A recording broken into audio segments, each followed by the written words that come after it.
नमस्कार साथियों।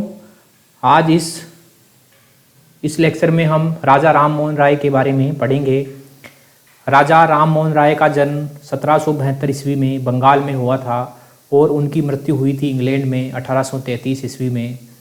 वे 12 भाषाओं के ज्ञाता थे, 12 भाषाओं के जानकार थे। उनमें कौन कौन सी थी? उनमें संस्कृत थी, फारसी थी, अरबी थी, अंग्रेजी थी आदि। ठीक है, तो वे 12 भाषाओं के जानकार थे। ठीक है, 1817 में उन्होंने हिंदू कॉलेज की स्थापना की थी डेविड हेयर की सहायता से कलकत्ता में। ठीक है, तो 1817 में उन्होंने डेविड हेयर की सहायता से कलकत्ता में हिंदू कॉलेज की स्थापना की थी और बाद में जो ये हिंदू कॉलेज है इसी को प्रेसिडेंसी कॉलेज बना दिया गया था। ठीक है, 1817 में कलकत्ता में उन्होंने एक अंग्रेजी विद्यालय की भी स्थापना की थी। 1817 में कलकत्ता में उन्होंने एक अंग्रेजी विद्यालय की इंग्लिश मीडियम स्कूल की स्थापना की थी। 1825 में उन्होंने वेदांत कॉलेज की स्थापना की थी। 1825 में उन्होंने वेदांत कॉलेज की स्थापना की थी। ठीक है, 1809 में फारसी भाषा में उन्होंने तोहफात उल मुवाहिदीन नामक पत्रिका प्रकाशित की थी। 1809 में फारसी भाषा में उन्होंने तोहफात उल मुवाहिदीन नामक पत्रिका प्रकाशित की थी। ठीक है, चलते हैं आगे। 1821 में उन्होंने बंगाली भाषा में प्रथम साप्ताहिक पत्रिका संवाद कौमुदी का शुभारंभ किया था। 1821 में बंगाली भाषा में प्रथम साप्ताहिक पत्रिका, उसका नाम क्या था? संवाद कौमुदी, उसका जो है शुभारंभ किया था। 1822 में फारसी भाषा में मिरात उल अखबार की पत्रिका आरंभ की थी। 1822 में फारसी भाषा में मिरात उल अखबार पत्रिका आरंभ की थी। 1820 में प्रिंसेप्ट्स ऑफ जीसस नामक पुस्तक लिखी थी। ठीक है, 1820 में प्रिंसेप्ट्स ऑफ जीसस नामक पुस्तक प्रकाशित हुई थी।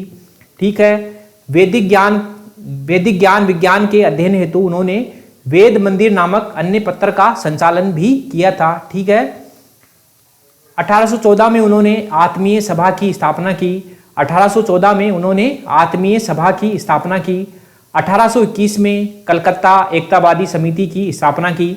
1821 में कलकत्ता एकतावादी समिति की स्थापना की। 1828 में ब्रह्म समाज की स्थापना की। 1828 में ब्रह्म समाज की स्थापना की। 1822 में उन्होंने हिंदू उत्तराधिकार नियम नामक पुस्तक प्रकाशित की। हिंदू उत्तराधिकार नियम नामक पुस्तक प्रकाशित की 1822 में। इनके प्रयासों से 1829 में सती प्रथा की समाप्ति के लिए जो है कानून बनाया गया। ठीक है, जो इन्हीं के प्रयासों से 1829 में सती प्रथा की समाप्ति के लिए कानून बनाया गया था। 1831 में मुगल बादशाह अकबर द्वितीय ने इनको राजा की उपाधि दी थी। राजा राम मोहन राय को राजा की उपाधि दी थी, तब से इनका नाम राजा राम मोहन राय हो गया। ठीक है, इससे रिलेटेड क्वेश्चन देख लेते हैं। राजा राम मोहन राय ने निम्न में से किसका विरोध नहीं किया था? तो हमको पता है उन्होंने बाल विवाह का विरोध किया था, उन्होंने सती प्रथा का विरोध किया था, उन्होंने मूर्ति पूजा का विरोध किया था, लेकिन उन्होंने पाश्चात्य शिक्षा का विरोध नहीं किया था। उनका मानना था कि जितनी भारतीय शिक्षा महत्वपूर्ण है उतनी ही पाश्चात्य शिक्षा भी महत्वपूर्ण है। ठीक है, क्वेश्चन नंबर आगे का नेक्स्ट क्वेश्चन है, निम्न महापुरुषों में से कौन भारतीय जागृति का जनक कहलाता है? तो हमको पता है कि भारतीय जागृति का जनक राम मोहन राय थे, राजा राम मोहन राय थे।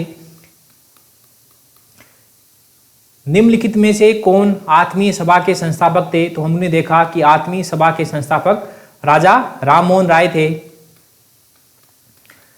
भारत में पुनर्जागरण आंदोलन का अग्रणी दूत था। तो हमको पता है कि राम मोहन राय भारत में पुनर्जागरण आंदोलन के अग्रणी दूत थे। राजा राम मोहन राय द्वारा ब्रह्म समाज की स्थापना कब की गई? तो हमको पता है 1828 में की गई थी।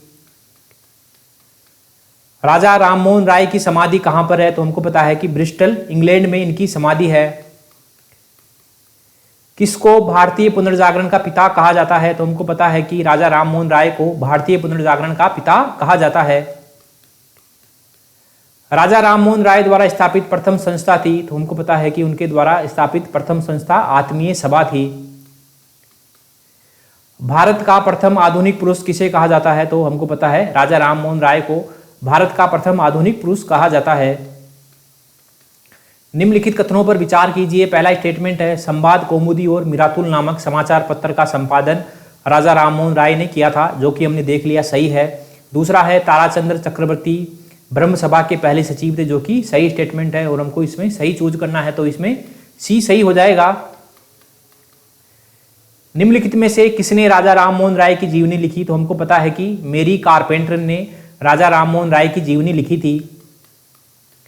ठीक है साथियों, राजा राममोहन राय के बारे में इस लेक्चर में हमने जाना। मिलते हैं अगले लेक्चर में, तब तक के लिए थैंक यू वेरी मच।